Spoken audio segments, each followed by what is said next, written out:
Ya saya tahu itu maksudnya siapa. Karena Sandra Dewi itu bukan hanya dia. Ada 6 orang lagi tersangka. Berarti kan si SD ini, Sandra Dewi diduga menerima dividen dari follow the money yang awal dari si CSR yang ilegal.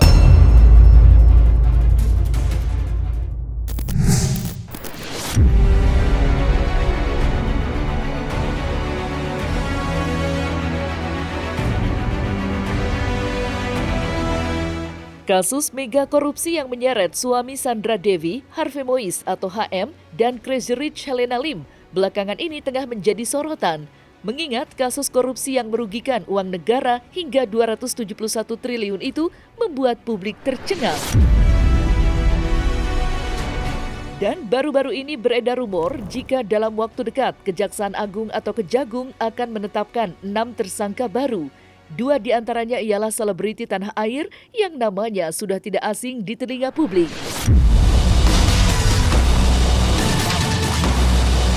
Ya saya tahu itu maksudnya siapa. Karena Sandra Dewi itu bukan hanya dia, tapi juga orang ini yang mensponsori TV. Orang-orang ini yang berkelas itu. Yang ditangkap ini kan yang kecil-kecilnya. Yang mempekerjakan mereka itu belum ditangkap. Yang dipekerjakan itu adalah orang ini. Kan harus ada penjelasan. Apakah ada uang di 1 triliun? Sandra Dewi, Harvey, segala macam. Kan belum tentu ada 1 triliun itu. Kalau ada 1 triliun misalnya, 270 triliun lagi sih di mana? Gitu loh. Nah disitulah orang ini digorok 16 orang atau 15 orang itu, siapkan atas-atasnya belum. Seperti RBS dan RBT. RBS itu nama orangnya, RBT perusahaannya. Dari dulu juga orang itu begitu. Memang lama. Bagaimana peran dia, saya tidak begitu tahu. Jadi lebih bagus tanya ke penyidiknya.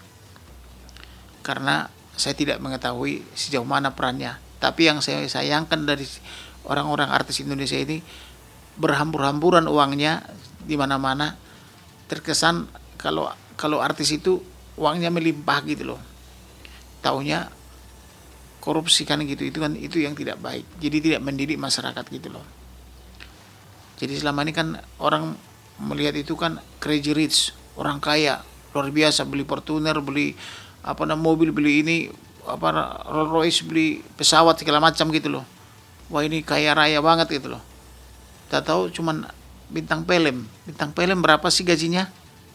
Kan kita bisa tahu melalui pendekatan berapa per jam atau berapa per hari gitu loh. Apa per episode? Apakah mungkin sampai sekaya itu? Kenapa tidak kaya yang lain gitu kan? Nah ternyata hasilnya adalah hasil korupsi kan gitu. Jadi tidak mendidik masyarakat. Itulah sebabnya saya katakan itu masyarakat itu harus dididik. Yang mendidik siapa? Artis dan bintang film itu. Karena atas bintang film itu ketika dipajang ada panutan. Jadi semuanya adalah pencitraan gitu. Jadi orang ini diambil supaya yang lain setor 270 triliun lagi. Kecuali 270 triliunnya dibuka secara transparan, ini loh pelakunya, diambil si RBT sekian, diambil si Sandra Dewi sekian, diambil ini sekian. Total 270 triliun itu baru transparan. Terkait dengan aliran dan sebagainya kami tidak bisa menjawab di sini. Semua kemungkinan selalu kami buka sepanjang alat buktinya ada. Ya, semua kemungkinan tetap kami buka sepanjang alat buktinya ada. Kami tidak akan mengandai-andaikan. Jadi 271 triliun itu angka yang sangat besar, itu korupsi yang sangat luar biasa. Itulah makanya saya katakan miskinkan orang itu atau tidak-tidaknya hukuman mati, atau bagaimana caranya supaya jerak gitu loh. Jadi jangan lagi orang itu dibiarkan berkelana menghambur-hamburkan uang, tapi miskinkan atau hukum mati gitu loh. Karena bisa korupsi 271 triliun. Kapan lagi nih perubahan ini? Kalau kita tidak memulai, rakyatlah harus mendorong supaya ada perubahan. Nah rupanya terbongkarlah ini. 271 triliun. Kok 271 triliun bisa dikorupsi sih? Munculnya dua nama artis yang digadang-gadang akan mengikuti jejak Harvey Muiz dan Helena Lim yang sudah terlebih dulu ditetapkan sebagai tersangka pertama kali disinyalir oleh Hanifah Sutrisna. Ketua DPP National Corruption Watch itu menyebut jika dua artis ibu kota itu diduga kuat ikut menikmati aliran dana hasil uang korupsi yang kini sedang ramai menjadi perbincangan panas di tengah publik. Alhasil, pernyataan tersebut menuai beragam komentar dari sejumlah kalangan. Lantas, siapa dua artis yang dimaksud pegiat anti korupsi tersebut? Dengan keterlibatannya Harvey Muiz, keterlibatannya Helena Lim, keterlibatan beberapa orang berikutnya, katanya dari Kejaksaan Agung ada informasi ada pesohor juga yang akan ditetapkan sebagai tersangka. Nilai sebesar 271 triliun ini harus didistribusikan secara sempurna. Kalau tidak didistribusikan secara sempurna, maka hasil dari korupsi sebesar ini akan berada pada satu orang. Dan itu tidak mungkin, orang itu pasti akan dicatatkan sebagai salah satu orang terkaya di Indonesia. Namun yang kita lihat sekarang ini, ada beberapa orang dijadikan nomini, sehingga kekayaan hasil dari korupsi atau tindak pidana luar biasa ini menyebar nomini ke beberapa orang. Makanya Kejaksaan Agung menyampaikan ada beberapa pesohor yang akan ditetapkan sebagai tersangka. Tambahan tersangka yang kami dapatkan dari informasi di dalam Kejaksaan Agung, ada 6 orang lagi tersangka. Kalau melihat dari hubungan korelasi ya harusnya ditetapkan sebagai tersangka karena selama ini menikmati kan. Cuman apakah nanti Sandra Dewi ini atau SD ini mengetahui sumber uang dari suaminya, ini kan menjadi pasal tertentu lagi. Apakah serta-merta, apakah ikut serta kan nanti ditentukan oleh aparat penegak hukum nantinya. Potensi istri, saya ngomong potensi istri ataupun SD ini untuk diperiksa pasti ada potensi itu pasti ada karena bisa dicek mungkin apakah di PT itu dia sebagai pemegang saham, di PT induk ada holding, ada sister company, ada anak perusahaan gitu, apakah dia terima aliran dana dari si CSR ini, itu kan bisa dirangkai nanti. Kalau ada sahamnya di situ berarti kan ada dividen. Berarti kan si SD ini, Sandra Dewi diduga menerima dividen dari follow the money yang awal dari si CSR yang ilegal, diduga ilegal lah. Kita sebagai orang hukum harus menyebutkan diduga karena ini belum ada putusan hukum. Kita harus lihat mens rea dan actus reus. Mens rea itu adakah niat jahat daripada balik lagi si Harvey Muiz ini, ada peristiwakah pidananya. Itu pertama. Yang kedua, kita harus juga melihat apakah aliran dana yang diberikan dari Harvey Muiz ini kepada rekening-rekening, apakah itu ke istri atau ke keluarga, itu berasal dari hasil daripada perbuatan melawan hukum.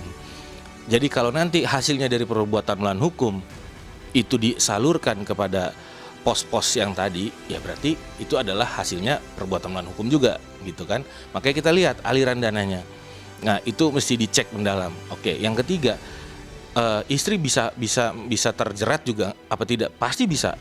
Apakah istri dari diduga tersangka ini bisa menjadi tersangka? Jawabannya adalah bisa. Ini sesuai dengan pasal 55 ayat 1 Kitab Undang-Undang Hukum Pidana. Penyidikan karena jumlah yang sudah didalilkan itu sangat luar biasa. 271 triliun dengan rincian ABCDEFG. Dan itu sebuah angka yang nggak main-main kan gitu. Nah, kalau pertanyaannya apakah Sandra Dewi bisa jadi tersangka atau tidak, saya kembalikan ke penyidik dan fakta-fakta di lapangan. Banyak yang komentar ke saya, kok hartanya kok bisa dirampas atau ambil alih, itu dasar hukumnya apa? Ada yang meragukan itu, meragukan kejaksaan untuk melakukan itu. Tapi menurut pribadi saya, ketika sudah didalilkan kerugian sebesar 271 triliun, mau nggak mau, kejaksaan dan penyidik harus mencari pengembalian uang, kerugian uang uang kerugian dari perekonomian negara tersebut. Jadi sudah didalilkan 271 triliun dan semuanya itu harus balik. Itu nggak gampang. Jadi kalau mau sita seluruh harta dari seluruh tersangka yang 16 biji itu mungkin belum cukup. Atau dia mungkin ada tersangka baru lainnya. Pernyataan Hanifah Sutrisna yang menyebut akan ada 2 artis nasional yang segera ditetapkan menjadi tersangka dalam waktu dekat menjadi isu terpanas di tengah publik. Sebelumnya, publik digegerkan atas penetapan tersangka suami Sandra Dewi, Harvey Muiz, dalam kasus korupsi yang merugikan uang negara ratusan triliun. Dan kini publik diliputi penasaran siapakah 2 artis yang dimaksud. Tambahan tersangka yang kami dapatkan dari informasi di dalam Kejaksaan Agung, ada 6 orang lagi tersangka baru yang akan ditetapkan. Bahkan kami diminta oleh kawan ini supaya tidak menyebutkan inisialnya. Mohon maaf kalau dikejar ke kita, karena bagus ditanya langsung ke Kapus Penkumnya Kejaksaan Agung. Ada 6 orang lagi yang akan ditetapkan sebagai tersangka. 2 orangnya itu adalah pesohor. 2 orang lagi ini adalah pengusaha dan pengurus partai politik. Karena kejahatan yang dilakukan oleh para terduga atau tersangka saat ini kejahatan yang nyaris sempurna. Karena mereka ada yang bertindak sebagai smelter yang mengolah timah ini, biji timah ini. Kemudian ada lagi orang yang bertindak sebagai yang melakukan transaksinya. Kalau hubungannya relasi ya, hubungannya itu adalah hubungan keluarga suami istri atau semendan ya, yang bisa dikejar terkait dengan Harvey Muiz ini yang pasti istri. Istri ini kan pada saat mereka melakukan pernikahan berarti kan ada landasan hukum yang membuat mereka terikat baik harta, baik itu nama baik itu hubungan relasi, dan saya yakin keterlibatan dari istri atau SD ya. SD ini boleh dikatakan keterlibatan langsung atau tidak langsung. Keterlibatan langsungnya karena merupakan istri. Keterlibatan tidak langsung mungkin sang istri ini tidak mengetahui bisnis suaminya. Kan kebanyakan istri sekarang tidak peduli suaminya dapat uang dari mana. Yang penting setiap bulan terima uang. Gitu, karena aku selalu suka sama laki-laki yang punya impian. Laki-laki yang punya usaha sendiri ya, bukan karena dari orang tua atau apa gitu.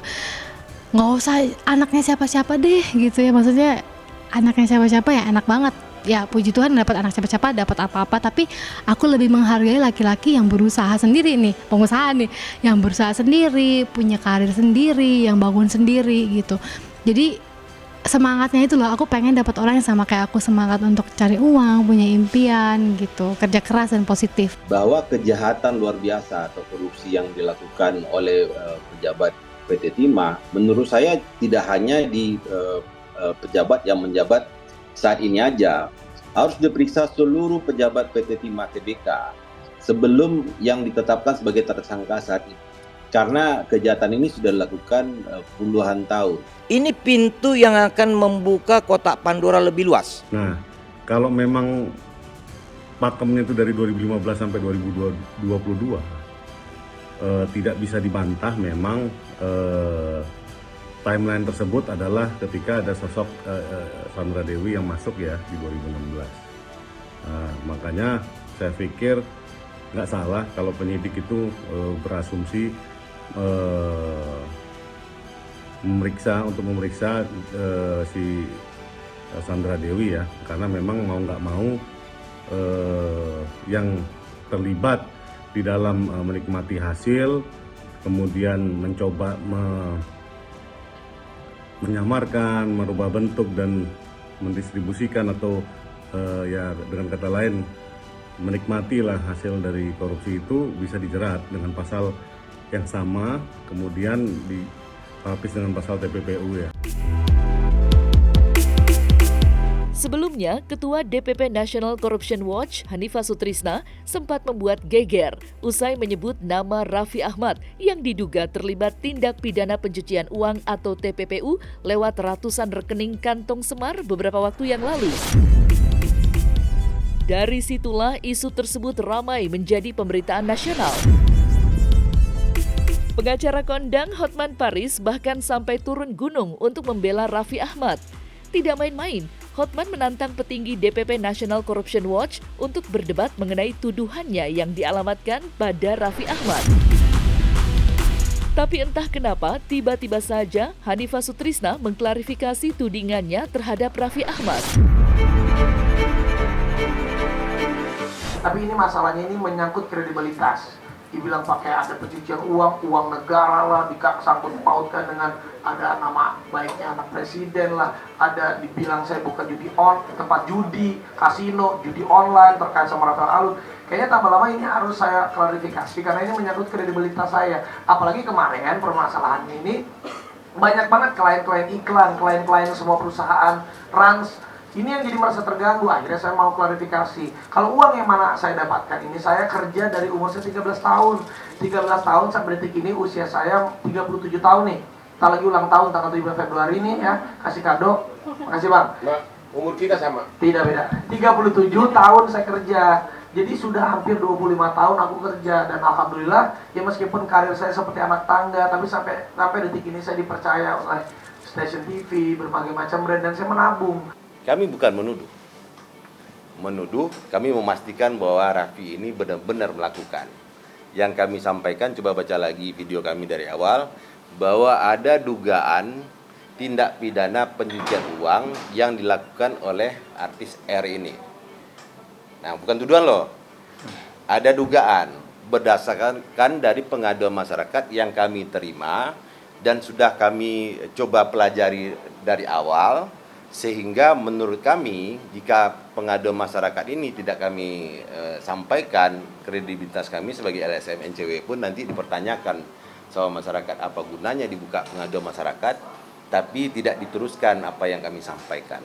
Lebih kepada itu, jadi bukan tuduhan, ini saya klarifikasi, bukan tuduhan dan fitnah kepada Raffi, tapi kami hanya mengingatkan bahwa ada pihak yang mengatakan ada dugaan bahwa Raffi ini menerima ini segala macam dengan modus-modus seperti ini. Hingga saat ini ada 2 laporan yang sudah kami konfirmasi terkait dengan ada dugaan itu. Kami pun tidak mau gegabah menyampaikan bahwa ini akan segera kami gulirkan segala macam, kami berdebat, nggak ada gunanya. Di luar, bayangin aja saya 26 tahun bekerja. Kalau kita syuting 26 tahun bisa dikalkulasikan aja gitu berapa yang saya dapetin, ditambah kemarin saya bangun perusahaan Rans, dan Rans Entertainment sendiri alhamdulillah sudah berjalan 6 tahun. Sekarang ini udah zamannya ada fundraising lah, ada investment lah. Waktu itu 2 tahun lebih yang lalu kita udah pernah preskon bahwa valuasinya Rans Entertainment waktu itu sudah di angka 2,7 triliun, masuklah investment dari MTech. Ya, di situ juga udah preskon juga, dan itu kan semuanya juga jelas, apalagi Rans sendiri kita sudah mau IPO. Doain, mohon doanya 2-3 tahun lagi lah insya Allah kita IPO, go public, di mana memang uang semuanya, structure semuanya sudah dibersihkan dan dibereskan, dirapikan. Silakan saja kalau mau dicek, ini apapun itu silakan. Kita memang sudah mau menjadi perusahaan yang terbuka, semuanya pun harus terbuka. Jadi rasa-rasanya ya janganlah, saya kan termasuk anak muda, generasi muda yang sekarang yang ingin sukses, yang ingin juga meneruskan ibaratnya untuk memperjuangkan perusahaan-perusahaan kita untuk menjadi lebih baik. Ya janganlah diberitakan yang ya merugikan, apalagi menyesatkan seperti ini. Bukti itu biarlah aparat penegak hukum yang menindaklanjutinya, karena LSM NCW ini bukan penegak hukum.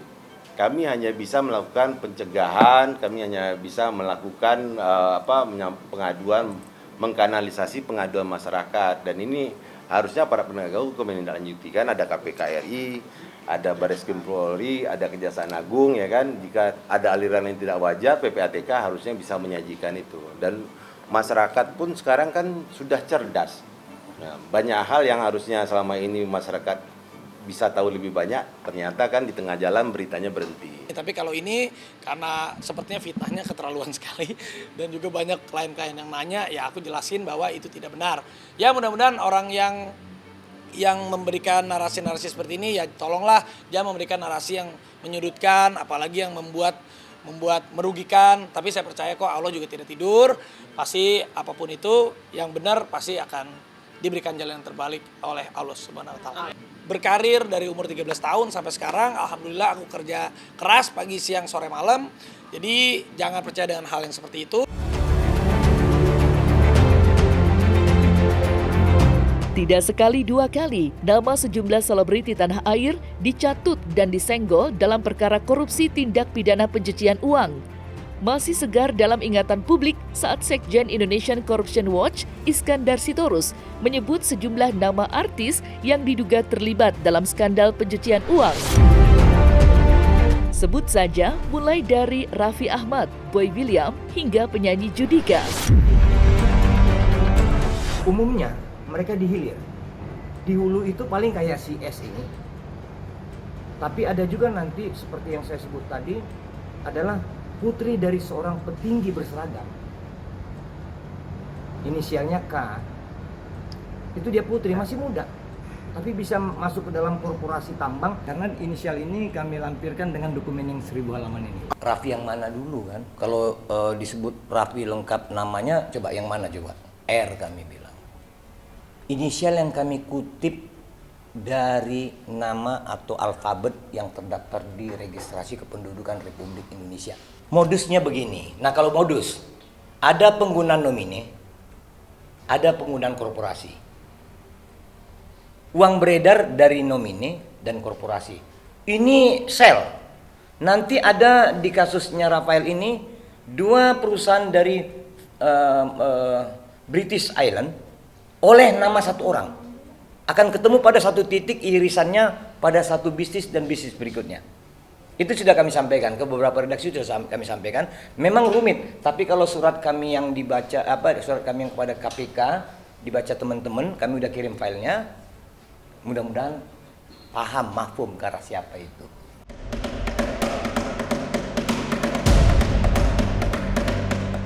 Sampai saat ini, nama-nama artis yang diduga terlibat dalam lingkaran kejahatan uang hasil korupsi menguap begitu saja. Dan semenjak suami Sandra Dewi resmi ditetapkan sebagai tersangka, nama-nama artis tersebut kembali muncul.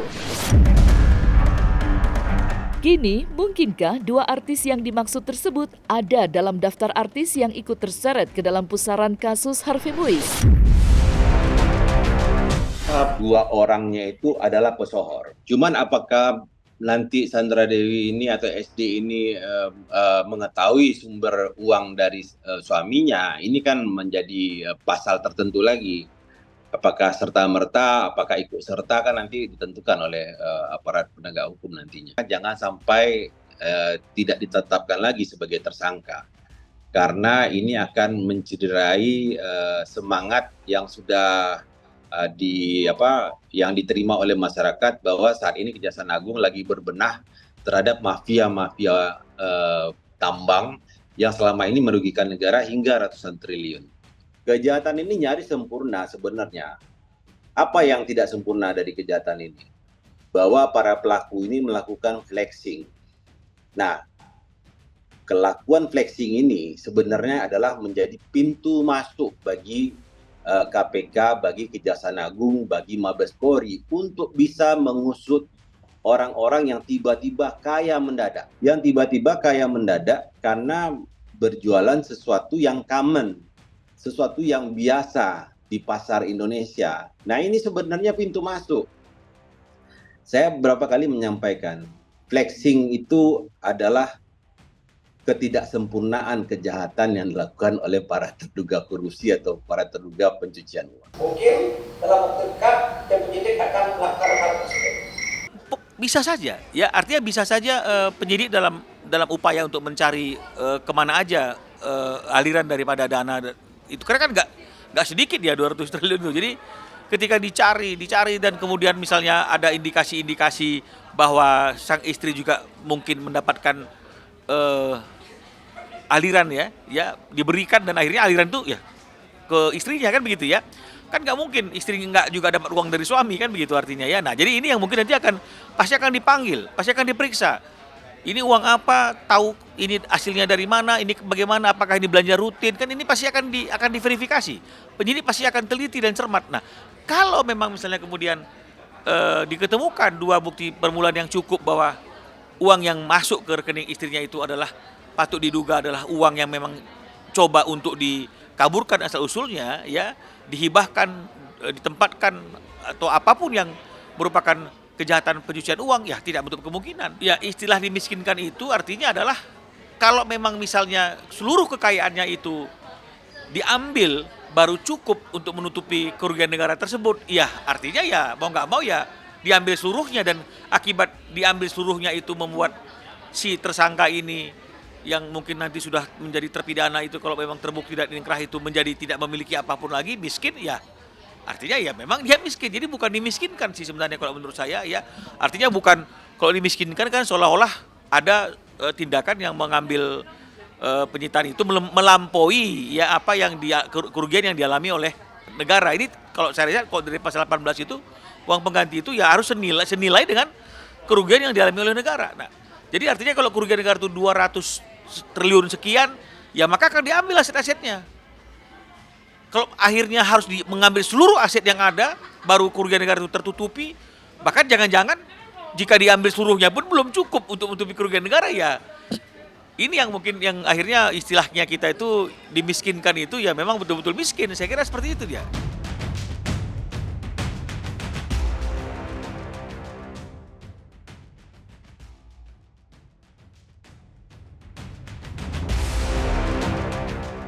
Nah, selesai sudah Cumi Lovers? Saksikan terus Cumi Camp In-Depth, kabar lengkap, mendalam, dan akurat dari narasumber terpercaya. Dan jangan lupa untuk like, subscribe, dan juga share channel YouTube Cumi Cumi.